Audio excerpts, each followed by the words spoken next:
Subscribe now and press the bell icon. Never miss an update.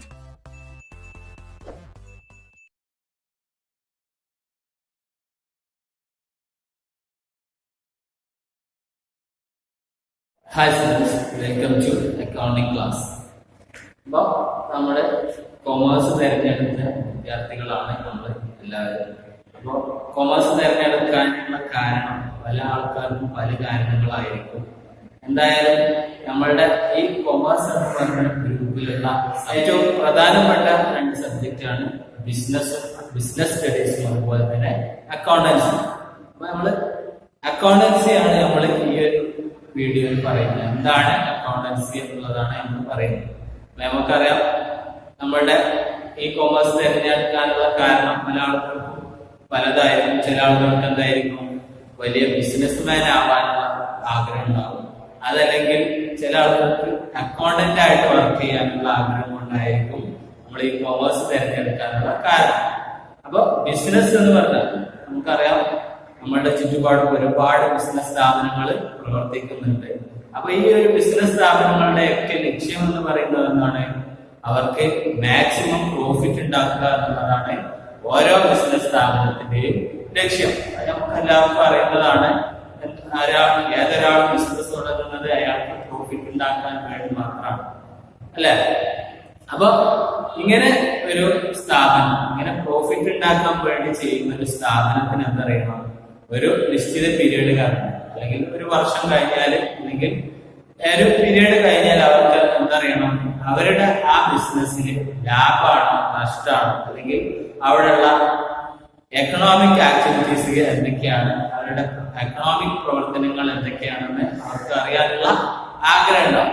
അതിന് സഹായിക്കാൻ വേണ്ടിയുള്ള ഒരു ഭാഗമാണ് അക്കൗണ്ടിങ് എന്ന് പറയുന്നത്. അപ്പൊ ബിസിനസ് സ്ഥാപനത്തിന് അവരുടെ റിസൾട്ട് അറിയാൻ വേണ്ടി, അവരുടെ ലാഭമാണോ നഷ്ടമാണോ എന്നുള്ള റിസൾട്ട് അറിയാൻ വേണ്ടിയിട്ട് ചെയ്യുന്ന ഒരു പ്രവർത്തനമാണ് അക്കൗണ്ടിങ് എന്ന് പറയുന്നത്.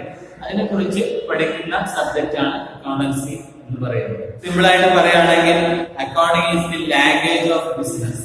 ബിസിനസ് സ്ഥാപനത്തിന്റെ ഭാഷയാണ് അക്കൗണ്ടിങ് എന്ന് പറയുന്നത്. അപ്പൊ ലാംഗ്വേജ് എന്ന് പറഞ്ഞാൽ എന്താണെന്ന് നമുക്ക് അറിയാം. ലാംഗ്വേജ് എന്ന് പറഞ്ഞാൽ നമുക്ക് പറയാനുള്ള കാര്യം മറ്റൊരാളുമായിട്ടുള്ള ആശയവിനിമയം നടത്താൻ വേണ്ടി നമ്മൾ യൂസ് ചെയ്യുന്ന ഒരു ഇങ്ങനെയാണ് ലാംഗ്വേജ് എന്ന് പറയുന്നത്.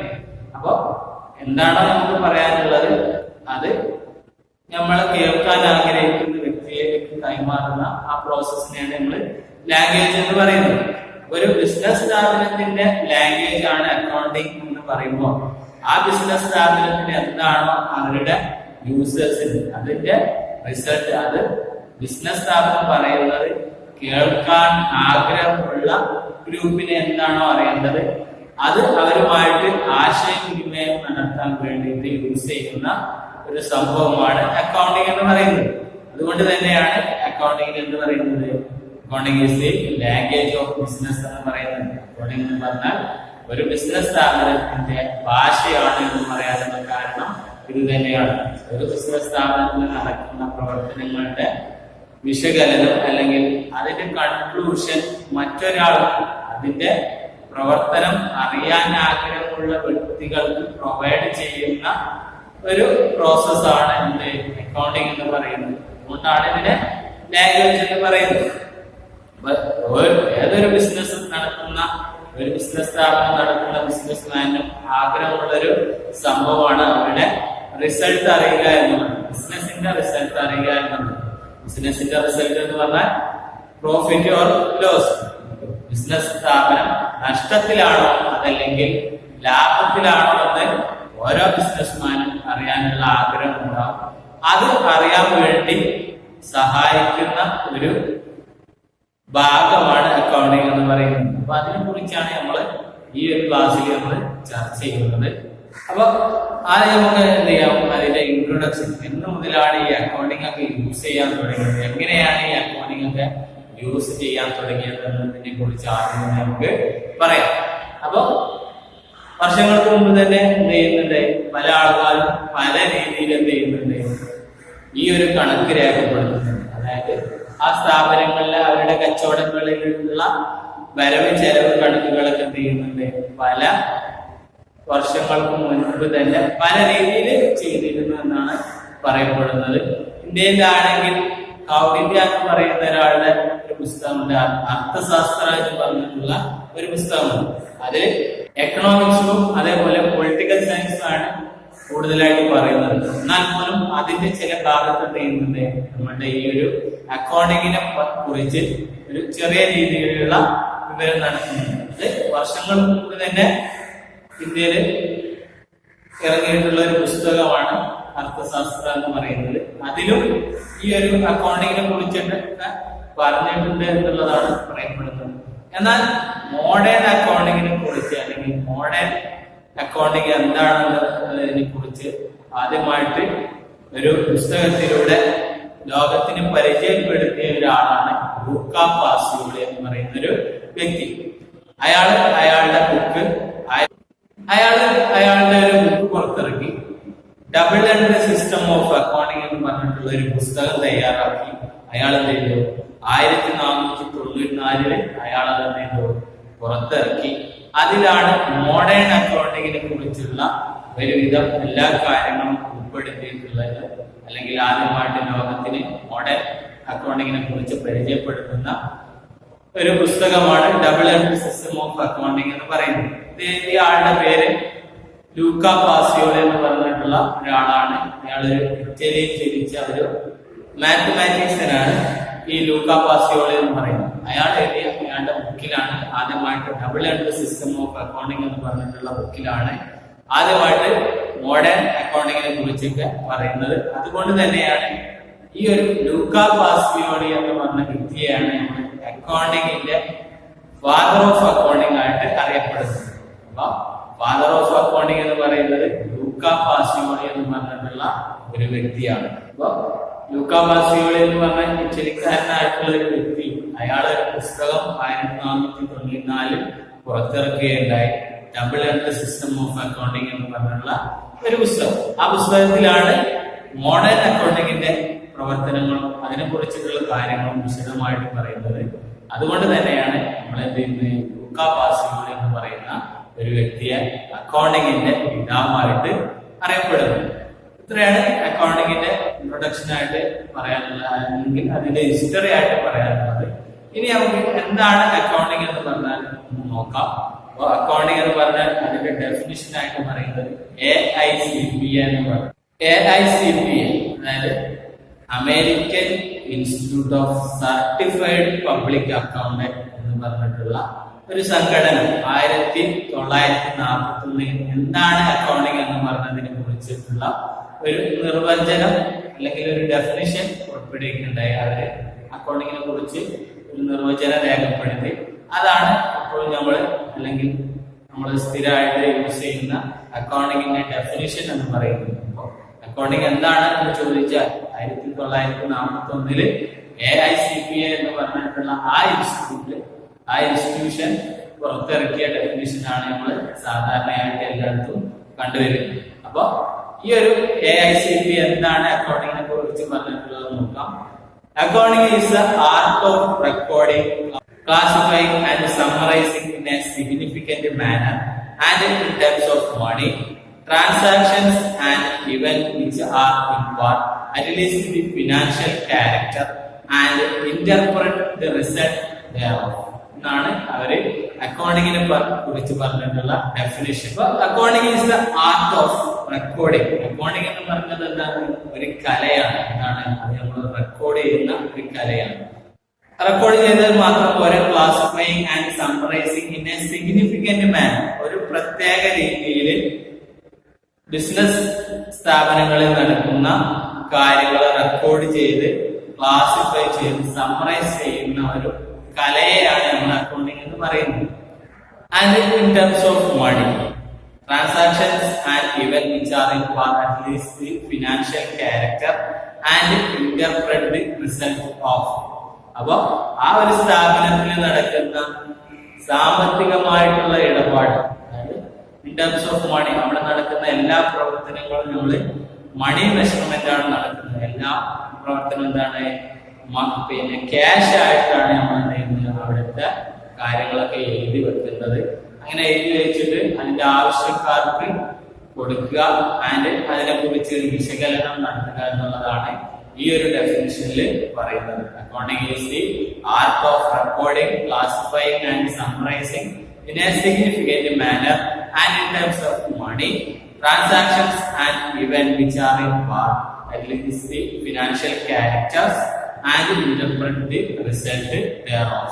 എന്ന് പറഞ്ഞിട്ടുള്ള ഡെഫിനിഷൻ ആണ് നമ്മളുടെ അക്കൗണ്ടിങ്ങിനെ കുറിച്ച് ഇപ്പോ നിലനിൽക്കുന്ന ഏറ്റവും പൂർണ്ണമായിട്ടുള്ള ഒരു ഡെഫിനിഷൻ എന്ന് പറയുന്നത്. അപ്പൊ അക്കൗണ്ടിങ് എന്ന് പറയുന്നത് ഒരു കലയാണ്. ബിസിനസ് സ്ഥാപനങ്ങളിൽ നടക്കുന്ന ഓരോ പ്രവർത്തനത്തെയും മണി രൂപത്തിൽ, ക്യാഷ് രൂപത്തിൽ, അല്ലെങ്കിൽ അവിടെ നടക്കുന്ന എല്ലാ ഫിനാൻഷ്യൽ ട്രാൻസാക്ഷനും എല്ലാ പ്രവർത്തനങ്ങളും ക്യാഷ് ആയിട്ട് റെക്കോർഡ് ചെയ്യുന്ന, അത് ക്ലാസിഫൈ ചെയ്ത് അത് വിശകലനം ചെയ്യുന്ന ഒരു പ്രക്രിയയാണ് അല്ലെങ്കിൽ ഒരു കലയാണ് അക്കൗണ്ടിങ് എന്ന് പറയുന്നത്. അപ്പൊ ഇത് ചെയ്യുന്നതിനാണ് അത് അതിന്റെ റിസൾട്ട് ആർക്കാണോ ആവശ്യമുള്ളത് അവർക്ക് പ്രൊവൈഡ് ചെയ്യാനും അതിനെ കുറിച്ച് ആ ഒരു റിസൾട്ടിനെ കുറിച്ച് വ്യക്തമായിട്ടുള്ള ഒരു ഇന്റർപ്രിട്ടേഷൻ നടത്താൻ വേണ്ടിയിട്ടാണ് നമ്മൾ അക്കൗണ്ടിങ് ചെയ്യുന്നത് എന്നാണ് ഈ ഒരു ഡെഫിനിഷനിൽ പറയുന്നത്. അത്രയാണ് അതിന്റെ ഡെഫിനിഷൻ പറയുന്നത്. ഇനി നമുക്ക് അതിന്റെ ഫങ്ഷൻസ് നോക്കാം. ഫങ്ഷൻസ് ഓഫ് അക്കൗണ്ടിങ്, അക്കൗണ്ടിങ്ങിന്റെ പ്രവർത്തനങ്ങൾ എന്തൊക്കെയാണെന്ന് നോക്കാം. അപ്പൊ അതിലൊന്നാമത് പറയുന്നത് recording. This is the basic function of accounting. അക്കൗണ്ടിങ്ങിന്റെ ബേസിക് ആയിട്ടുള്ള ഒരു ഫങ്ഷൻ ആണ് റെക്കോർഡിംഗ് എന്ന് പറയുന്നത്. നമ്മുടെ സ്ഥാപനത്തിൽ നടക്കുന്ന എല്ലാ കാര്യങ്ങളും എന്ത് ചെയ്യുക, റെക്കോർഡ് ചെയ്തു വെക്കുക എന്നുള്ളതാണ് ആദ്യത്തെ അക്കൗണ്ടിങ്ങിന്റെ ഫങ്ഷൻസ് എന്ന് പറയുന്നത്. അപ്പൊ അക്കൗണ്ടിങ്ങിന്റെ പ്രവർത്തനമാണ് നമ്മൾ പറയുന്നത്. ഒരു അക്കൗണ്ടന്റ് എന്തൊക്കെ ചെയ്യണം, അല്ലെങ്കിൽ ഒരു അക്കൗണ്ടിങ് പ്രോസസ്സിൽ എന്തൊക്കെ ഉൾപ്പെട്ടിട്ടുണ്ട് എന്നുള്ളതാണ് നമ്മൾ പറയുന്നത്. അതിൽ ഒന്നാമത്തെ ഫങ്ഷൻ ആയിട്ട് പറയുന്നത് റെക്കോർഡിംഗ് എന്ന് പറയുന്നത്. ഇതാണ് ഏറ്റവും ഇമ്പോർട്ടന്റ് ആയിട്ടുള്ള അല്ലെങ്കിൽ ആദ്യത്തെ ഒരു ഫങ്ഷൻ എന്ന് പറയുന്നത്. ആ ഒരു സ്ഥാപനത്തിൽ നമ്മൾ ചെയ്യുന്ന അക്കൗണ്ടിങ് ചെയ്യുന്ന സ്ഥാപനത്തിൽ എന്തൊക്കെ പ്രവർത്തനങ്ങളാണോ ചെയ്യുന്നത് അതെല്ലാം റെക്കോർഡ് ചെയ്യുക എന്നുള്ളതാണ് ഒരു അക്കൗണ്ടിങ്ങിന്റെ ആദ്യത്തെ ഫങ്ഷൻ ആയിട്ട് പറയുന്നത്. വെറുതെ റെക്കോർഡ് ചെയ്താൽ പോലെ അതൊരു സിസ്റ്റമാറ്റിക്, ഒരു പ്രത്യേക രൂപത്തിൽ ആണ് നമ്മൾ ഇത് റെക്കോർഡ് ചെയ്യുന്നത്. അത് റെക്കോർഡ് ചെയ്യുന്ന ആ രൂപത്തിന് നമ്മൾ ജേണൽ എന്നൊക്കെ പറയും. അത് നമ്മള് വിശദമായിട്ട് പിന്നെ പഠിക്കും. ഇപ്പൊ അതെന്ത് ചെയ്യാം, ഒരു സിഗ്നിഫിക്കന്റ് മാറ്റർ അല്ലെങ്കിൽ ഒരു പ്രത്യേക രൂപത്തിന് നമ്മൾ എന്ത് ചെയ്യാം, ബിസിനസ് സ്ഥാപനത്തിൽ നടക്കുന്ന എല്ലാ പ്രവർത്തനങ്ങളെയും റെക്കോർഡ് ചെയ്യുക എന്നുള്ളതാണ് ഒരു അക്കൗണ്ടിങ്ങിന്റെ ഫസ്റ്റ് ഫങ്ഷൻസ് എന്ന് പറയുന്നത്. ഇനി രണ്ടാമത്തെ ഫങ്ഷൻസ് എന്താ നോക്കാം. രണ്ടാമത്തെ ഫങ്ഷൻ ആയിട്ട് പറയുന്നത് ക്ലാസിഫൈ. നമ്മൾ എല്ലാ പ്രവർത്തനവും റെക്കോർഡ് ചെയ്യണം എന്ന് പറഞ്ഞു. അപ്പൊ അവിടെ പല തരത്തിലുള്ള പ്രവർത്തനങ്ങൾ ഉണ്ടാവും. ആ പ്രവർത്തനങ്ങളൊക്കെ എന്ത് ചെയ്യാം, ക്ലാസിഫൈ ചെയ്യുക. ഓരോന്നിന്റെയും സ്വഭാവം അനുസരിച്ച് എന്ത് ചെയ്യാം, തരംതിരിക്കുക. അവിടെ ക്യാഷ് നമുക്ക് കിട്ടുന്നതുണ്ടാവും, അതുപോലെ തന്നെ ക്യാഷ് നമ്മൾ കൊടുക്കുന്നതുണ്ടാവും, നമ്മൾ കടം വാങ്ങിയതുണ്ടാവും, നമ്മൾ കടം കൊടുത്തതുണ്ടാവും. അതെ, അങ്ങനെ പല പ്രവർത്തനങ്ങളുണ്ടാവും. നമ്മൾ പുറത്തുനിന്ന് സാധനം വാങ്ങിയതുണ്ടാവും, നമ്മൾ കസ്റ്റമേഴ്സിന് സാധനം വിറ്റതുണ്ടാവും. അങ്ങനെ പല രൂപത്തിലുള്ള വസ്തുതകൾ അവിടെ ഉണ്ടാവും. അസറ്റ് വാങ്ങിയതുണ്ടാവും, അല്ലെങ്കിൽ അസറ്റ് വിൽക്കുന്നതുണ്ടാവും, നമ്മൾ ആരെടുത്തെങ്കിലും വായ്പ എടുക്കുന്നതുണ്ടാവും, ലോൺ എടുക്കുന്നതുണ്ടാവും. അതേപോലെ പല പ്രവർത്തനങ്ങളും അവിടെ ഒരു ബിസിനസ് സ്ഥാപനത്തിൽ ഉണ്ടാവും. അതെല്ലാം റെക്കോർഡ് ചെയ്തതിനു ശേഷം നമ്മൾ എന്ത് ചെയ്യണം, അതെല്ലാം ക്ലാസിഫൈ ചെയ്യണം. ഓരോ ഇതിന്റെയും സ്വഭാവത്തിനനുസരിച്ച്, ഓരോ പ്രവർത്തനത്തിന്റെയും സ്വഭാവം അനുസരിച്ച് നമ്മൾ അതിനെ എന്ത് ചെയ്യണം, അത് വേർതിരിച്ച് ചെയ്യണം. അപ്പൊ ഓരോന്നിന്റെയും സ്വഭാവം അനുസരിച്ച് ഓരോ പാർട്ടാക്കി നമ്മൾ എന്ത് ചെയ്യണം, അതൊക്കെ ആ പ്രവർത്തനങ്ങളൊക്കെ നമ്മൾ എന്ത് ചെയ്യണം, ക്ലാസിഫൈ ചെയ്യണം. അങ്ങനെ ക്ലാസിഫൈ ചെയ്യുന്ന ആ ഒരു പ്രവർത്തനത്തിനെയാണ് അക്കൗണ്ട് എന്ന് പറയുന്നത്. അക്കൗണ്ടിങ് അല്ല, അക്കൗണ്ട് എന്ന് പറയുന്നത് നമ്മൾ ഈ റെക്കോർഡ് ചെയ്ത കാര്യങ്ങളൊക്കെ എന്ത് ചെയ്യുക, ക്ലാസിഫൈ ചെയ്ത് ഓരോന്ന് വേർതിരിച്ച് ചെയ്യുന്നതാണ്. ഇപ്പൊ സാലറി കൊടുത്തതൊക്കെ ഒരു ഭാഗത്ത്, അതല്ലെങ്കിൽ നമ്മളുടെ സെയിൽസ് നടന്നതൊക്കെ വേറൊരു ഭാഗത്ത്, അതേപോലെ പർച്ചേസ് നടത്തിയതൊക്കെ വേറൊരു ഭാഗത്ത്. അങ്ങനെ ഓരോന്നും അതിൻ്റെതായിട്ടുള്ള രീതിയിൽ ക്ലാസിഫൈ ചെയ്യുക എന്നുള്ളതാണ് രണ്ടാമത്തെ ഫംഗ്ഷൻ ആയിട്ട് പറയുന്നത്. ഇനി മൂന്നാമത്തെ ഒരു ഫംഗ്ഷൻ എന്ന് പറയുന്നത് സമ്മറൈസ്. അപ്പൊ നമ്മൾ ക്ലാസിഫൈ ചെയ്ത് റെക്കോർഡ് ചെയ്ത ഡാറ്റ നമ്മൾ എന്ത് ചെയ്തു, ക്ലാസിഫൈ ചെയ്തു.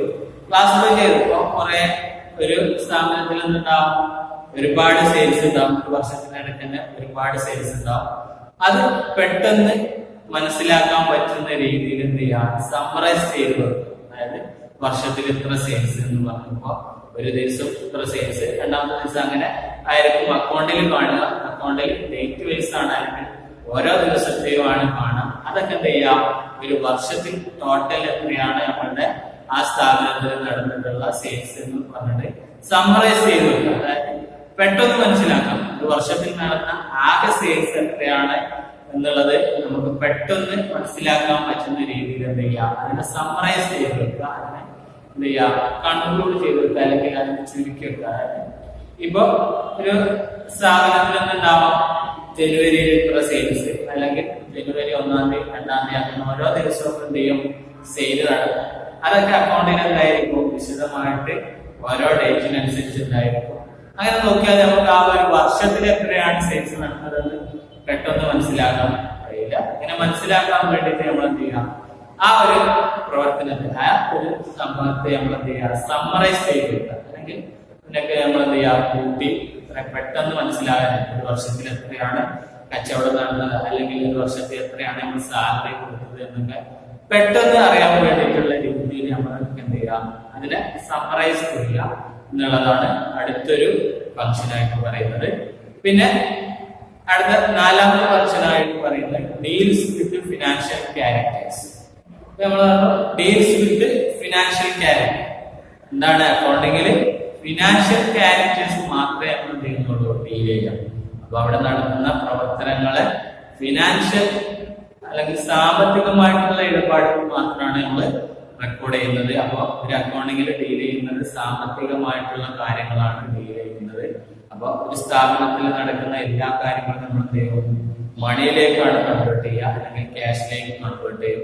അവിടെ ഒരു ബിൽഡിംഗ് ഉണ്ടെങ്കിൽ ആ ബിൽഡിങ്ങിന്റെ വലുപ്പം അല്ലെങ്കിൽ അതിന്റെ സ്ക്വയർ ഫീറ്റ് ഒന്നല്ല നമ്മൾ അക്കൗണ്ടിങ്ങിൽ രേഖപ്പെടുത്തുക. ആ ബിൽഡിങ്ങിന് എത്ര തുക ഉണ്ടാവും എന്നുള്ളതാണ് നമ്മൾ രേഖപ്പെടുത്തുക. അതുപോലെ തന്നെ നമ്മൾ സാധനങ്ങൾ വാങ്ങി വെച്ചിട്ടുണ്ടാവും, സ്റ്റോക്ക് ചെയ്ത് വെച്ചിട്ടുണ്ടാവും. അതിന്റെ ക്വാണ്ടിറ്റി അല്ല നമ്മൾ നോക്കുന്നത്, അതിന്റെ എമൗണ്ട് ആണ് നമ്മളിവിടെ റെക്കോർഡ് ചെയ്യുന്നത്. അപ്പൊ ഒരു അക്കൗണ്ടിങ്ങിന്റെ പ്രവർത്തനം എന്താ ചെയ്യാം, അവിടെ നടക്കുന്ന എല്ലാ ഫിനാൻഷ്യൽ ട്രാൻസാക്ഷൻസും ഡീൽ ചെയ്യുക എന്നുള്ളതാണ്. അപ്പൊ ഫിനാൻഷ്യൽ ട്രാൻസാക്ഷൻസ് മാത്രമാണ് അക്കൗണ്ടിങ്ങിൽ ഡീൽ ചെയ്യുക എന്നുള്ളതാണ് പറയുന്നത്. ഈ ഒരു ഫംഗ്ഷനിൽ നമ്മൾ പറയുന്നത്. അടുത്തൊരു ഫംഗ്ഷൻ ആയിട്ട് പറയുന്നത് അനലൈസ് ആൻഡ് ഇന്റർപ്രറ്റ്. നമ്മളെന്ത് ചെയ്യും, ഈ അക്കൗണ്ടുകളൊക്കെ ചെയ്ത് കഴിഞ്ഞതിന് ശേഷം നമ്മൾ റെക്കോർഡ് ചെയ്യും, അക്കൗണ്ടൊക്കെ ചെയ്യും, എല്ലാം സമ്മറൈസ് ചെയ്ത് കഴിഞ്ഞതിന് ശേഷം നമ്മൾ എന്ത് ചെയ്യും, അനലൈസ് ചെയ്യും. അതിനുശേഷം അതിനൊരു ഇന്റർപ്രിട്ടേഷൻ കണ്ടെത്തും. അതാണ് അടുത്തൊരു അതിന്റെ ഫങ്ഷൻസ് എന്ന് പറയുന്നത്. അപ്പൊ നമ്മൾ എന്ത് ചെയ്യും, ഓരോ അക്കൗണ്ടുകളും ചെയ്യും, ആ അക്കൗണ്ടുകളൊക്കെ ഒന്ന് അനലൈസ് ചെയ്യുമ്പോൾ സെയിൽസ് ആണെങ്കിൽ സെയിൽസ് കുറഞ്ഞിട്ട് ചിലപ്പോൾ ചില മാസങ്ങളിൽ സെയിൽസ് കുറഞ്ഞിട്ടുണ്ടാവും, അല്ലെങ്കിൽ ചില മാസങ്ങളിൽ സെയിൽസ് കൂടിയിട്ടുണ്ടാവും. അപ്പൊ അത് നമ്മൾ എന്ത് ചെയ്യുക, അനലൈസ് ചെയ്യുക. ഏതൊക്കെ മാസങ്ങളിലാണ് സെയിൽസ് നടന്നത്, അല്ലെങ്കിൽ ചില മാസങ്ങളിൽ നമുക്ക് കൂടുതൽ ചെലവുകൾ വന്നിട്ടുണ്ടാവും, എക്സ്പെൻസുകൾ വന്നിട്ടുണ്ടാവും, അല്ലെങ്കിൽ ചില മാസങ്ങളിൽ എന്താണ് എക്സ്പെൻസ് കുറവായിരിക്കും. അപ്പൊ ഏതൊക്കെ മാസങ്ങളിലാണ് എന്തൊക്കെ സംഭവങ്ങളാണ് സംഭവിച്ചിട്ടുള്ളത് നമ്മൾ വ്യക്തമായിട്ടൊന്ന് അനലൈസ് ചെയ്യണം. എന്നിട്ട് അതിന്റെ ഒരു ഇന്റർപ്രിട്ടേഷനും കണ്ടെത്തണം. അതായത് ഇപ്പൊ സെയിൽസ് കൂടിയിട്ടുണ്ടെങ്കിൽ എന്താണ് ആ ഒരു മാസം സെയിൽസ് കൂടാനുള്ള കാരണം എന്ന് നമ്മൾ കണ്ടെത്തും. അതല്ലെങ്കിൽ സെയിൽസ് കുറഞ്ഞിട്ടുണ്ടെങ്കിൽ അത് എന്താണ്, എന്തുകൊണ്ടാണ് അവിടെ ആ ഒരു മാസത്തിൽ നമുക്ക് സെയിൽസ് കുറയാനുള്ള കാരണം എന്ന് കണ്ടെത്തണം. അതല്ലെങ്കിൽ ചെലവാണെങ്കിൽ, എക്സ്പെൻസ് ആണെങ്കിൽ എന്തുകൊണ്ട് നമുക്ക് എക്സ്പെൻസ് കൂടി, അതുപോലെ തന്നെ എന്തുകൊണ്ട് എക്സ്പെൻസ് കുറഞ്ഞു എന്നുള്ളത് നമ്മൾ അവിടെ കണ്ടെത്തണം. അപ്പോ നമ്മൾ റെക്കോർഡ് ചെയ്ത് ക്ലാസിഫൈ ചെയ്ത് സമ്മറൈസ് ചെയ്ത് വെച്ച കാര്യങ്ങൾ നമ്മൾ എന്ത് ചെയ്യുക, അനലൈസ് ചെയ്യുക. എന്തൊക്കെയാണ് അവിടെ സംഭവിച്ചത്, ഓരോ മാസങ്ങളിലും എന്തൊക്കെ സംഭവിച്ചു എന്നുള്ളത് അനലൈസ് ചെയ്യുക. അതിനൊരു ഇന്റർപ്രിട്ടേഷൻ കൂടെ കണ്ടെത്തുക എന്നുള്ളതാണ് മറ്റൊരു അക്കൗണ്ടിങ്ങിന്റെ ഫംഗ്ഷൻ ആയിട്ട് പറയുന്നത്. ഇനി അടുത്തൊരു ഫംഗ്ഷനാണ്, ലാസ്റ്റ് ഫംഗ്ഷനാണ് കമ്മ്യൂണിക്കേഷൻ. കമ്മ്യൂണിക്കേഷൻ എന്ന് പറഞ്ഞാൽ നമുക്കറിയാം, കമ്മ്യൂണിക്കേഷൻ എന്ന് പറഞ്ഞാൽ ആശയവിനിമയം എന്നാണ്. ഒരാൾക്ക് പറയാനുള്ളത് മറ്റൊരാൾക്ക് പാസ് ചെയ്യുക അല്ലെങ്കിൽ ട്രാൻസ്ഫർ ചെയ്യുക. നമുക്ക് പറയാനുള്ള ഐഡിയാസും നമ്മളുടെ ഇമോഷൻസും ഒക്കെ വേറൊരാൾ, നമ്മളെ കേൾക്കാൻ ആഗ്രഹിക്കുന്ന ഒരു വ്യക്തിക്ക് ട്രാൻസ്ഫർ ചെയ്യുക എന്നുള്ളതാണ് കമ്മ്യൂണിക്കേഷൻ എന്ന് പറയുന്നത്. അപ്പൊ അക്കൗണ്ടിങ്ങിന്റെ ഒരു അവസാനത്തെ ഫംഗ്ഷൻ ആയിട്ട് പറയുന്നത് എന്താണ് കമ്മ്യൂണിക്കേഷൻ, നമ്മൾ എന്ത് ചെയ്യുക, ആശയവിനിമയം നടത്തുക. ആർക്കാണ് ആശയവിനിമയം നടത്തേണ്ടത്? നമ്മളുടെ ഈ അക്കൗണ്ട് ചെയ്തതിനു ശേഷം ഇതിന്റെ പ്രവർത്തനങ്ങൾ, നമ്മുടെ ബിസിനസ് സ്ഥാപനത്തിന്റെ പ്രവർത്തനങ്ങൾ ആർക്കൊക്കെയാണോ അറിയാൻ താല്പര്യമുള്ളത് ആ വ്യക്തികളുമായിട്ടുള്ള ആശയവിനിമയം നടത്തുക എന്നുള്ളതാണ് അക്കൗണ്ടിങ്ങിന്റെ മറ്റൊരു ഫങ്ഷൻസ് എന്ന് പറയുന്നത്. നമ്മൾ ഇത്രയൊക്കെ ചെയ്തു കഴിഞ്ഞാൽ, അപ്പൊ നമ്മൾ ചെയ്തു എല്ലാ അക്കൗണ്ടിങ് ആ സ്ഥാപനത്തിൽ നടക്കുന്ന ബിസിനസ്സിൽ നടക്കുന്ന എല്ലാ കാര്യങ്ങളും റെക്കോർഡ് ചെയ്തു, അതിനുശേഷം അതിന് ക്ലാസിഫൈ ചെയ്തു, സമ്മറൈസ് ചെയ്തു, അതിനുശേഷം അനലൈസ് ചെയ്ത് ഇന്റർപ്രറ്റ് ചെയ്തു വെച്ചു. അപ്പൊ ഇതെന്ത് ചെയ്യാം, നമുക്ക് അത് ആ ബിസിനസ് സ്ഥാപനത്തിനെ കുറിച്ച് അറിയാൻ ആഗ്രഹിക്കുന്ന വ്യക്തികൾക്ക് നമ്മൾ എന്ത് ചെയ്യും, ഈ ഒരു സാധനം കാണിച്ചു കൊടുത്താൽ എന്ത് ചെയ്യും, ആ ബിസിനസിന്റെ പ്രവർത്തനം ഏത് രീതിയിലാണ് നടന്നിട്ടുള്ളത് എന്ന് നമുക്ക് അവർക്ക് മനസ്സിലാക്കാൻ പറ്റും. ഇത്രയൊക്കെ ചെയ്ത് കഴിഞ്ഞാൽ നമുക്കറിയാം ഒരു വർഷത്തിൽ ആ സ്ഥാപനത്തിന് എത്ര ലാഭമുണ്ട് അല്ലെങ്കിൽ എത്ര നഷ്ടമുണ്ട് എന്നൊക്കെ നമുക്ക് അറിയാൻ കഴിയും. അങ്ങനെ അറിഞ്ഞാൽ എന്ത് ചെയ്യും, അതാണ് ആ പ്രവർത്തനം. ആ ബിസിനസിനെ കുറിച്ച് അറിയാനുള്ള ആഗ്രഹം എന്ന് പറയുന്നത് എന്തായിരിക്കും, മെയിനായിട്ട് അവിടെ ലാഭമാണോ നഷ്ടമാണോ, എത്ര ലാഭം ഉണ്ടായി, എത്ര നഷ്ടം വന്നു എന്നുള്ളതായിരിക്കും ഉണ്ടാവുക. അപ്പൊ ഈ ഒരു റിസൾട്ട് എന്ത് ചെയ്യാം, അത് അറിയാൻ ആഗ്രഹിക്കുന്ന വ്യക്തികൾക്ക് കമ്മ്യൂണിക്കേറ്റ് ചെയ്യുക എന്നുള്ളതാണ് അക്കൗണ്ടിങ്ങിന്റെ മറ്റൊരു ഫംഗ്ഷൻ അല്ലെങ്കിൽ അവസാനത്തെ ഫംഗ്ഷനായിട്ട് പറയുന്നത്. 6 ഫംഗ്ഷൻസ് ആണ് അക്കൗണ്ടിങ്ങിനുള്ളത്. ഒന്നാമത് പറയുന്നത് റെക്കോർഡിംഗ്, ഒരു ബിസിനസ് സ്ഥാപനത്തിൽ നടക്കുന്ന എല്ലാ കാര്യങ്ങളും റെക്കോർഡ് ചെയ്യുക എന്നുള്ളത്. രണ്ടാമത് പറയുന്നത് എന്താണ്, ക്ലാസിഫൈ, നമ്മൾ ഈ റെക്കോർഡ് ചെയ്ത് വെച്ചതൊക്കെ എന്ത് ചെയ്യാം, അതിന്റെ ഒരു സ്വഭാവം അനുസരിച്ച് നമ്മൾ എന്ത് ചെയ്യുക, ക്ലാസിഫൈ ചെയ്യുക, വേർതിരിച്ച് ചെയ്യുക എന്നുള്ളതാണ് രണ്ടാമത് പറയുന്നത്. മൂന്നാമത് പറയുന്നത് സമ്മറൈസിങ് എന്ന് പറഞ്ഞു. അത് നമ്മൾ എഴുതി വെച്ചിട്ട് ക്ലാസിഫൈ ചെയ്തിട്ടുള്ള കാര്യങ്ങളുടെ ഒരു സമ്മറി ആയിട്ട് എന്ത് ചെയ്യുക, അത് കാണിച്ചു കൊടുക്കുക എന്നുള്ളതാണ് പറയുന്നത്. പിന്നെ അടുത്ത് പറയുന്നത്, നാലാമത് പറയുന്നത് ഡീൽസ് വിത്ത് ഫിനാൻഷ്യൽ ട്രാൻസാക്ഷൻസ്. നമ്മൾ അക്കൗണ്ടിങ്ങിൽ ഡീൽ ചെയ്യുന്ന കാര്യങ്ങൾ എന്ന് പറയുന്നത് സാമ്പത്തികമായിട്ടുള്ള ഇടപാടുകളാണ് നമ്മൾ അക്കൗണ്ടിങ്ങിൽ ഡീൽ ചെയ്യുന്നത്. അടുത്ത് പറയുന്നത്, അഞ്ചാമതായിട്ട് പറഞ്ഞത് അനലൈസ് ആൻഡ് ഇന്റർപ്രറ്റ്സ്. നമ്മൾ എന്ത് ചെയ്യുക, നമ്മൾ ചെയ്തു വെച്ച കാര്യങ്ങളൊക്കെ റെക്കോർഡ് ചെയ്ത് ക്ലാസിഫൈ ചെയ്ത് സമ്മറൈസ് ചെയ്ത് വെച്ചിട്ടുള്ള കാര്യങ്ങൾ എന്ത് ചെയ്യുക, അതിനെക്കുറിച്ച് ഒരു പഠനം നടത്തുക, അത് അങ്ങനെ ആവാനുള്ള കാരണം കൂടി കണ്ടെത്തുക എന്നുള്ളതാണ് അടുത്തൊരു ഫംഗ്ഷൻ എന്ന് പറയുന്നത്. പിന്നെ അതിന്റെ ലാസ്റ്റ് ഫംഗ്ഷൻ ആയിട്ട് പറയുന്നത് കമ്മ്യൂണിക്കേറ്റ്. നമ്മൾ എന്ത് ചെയ്യുക, ഈ ഒരു പ്രവർത്തനം ഈ അക്കൗണ്ട് ചെയ്തതിന് ശേഷം അത് അറിയാൻ ആഗ്രഹമുള്ള ആളുകൾക്ക് അതിന്റെ റിസൾട്ട് കൊടുക്കുക എന്നുള്ളതാണ് അക്കൗണ്ടിങ്ങിന്റെ അവസാനത്തെ ഫംഗ്ഷൻ ആയിട്ട് പറയുന്നത്. ഇത്രയാണ് അക്കൗണ്ടിങ്ങിന്റെ ഫംഗ്ഷൻ ആയിട്ട് നമുക്ക് പറയാനുള്ളത്.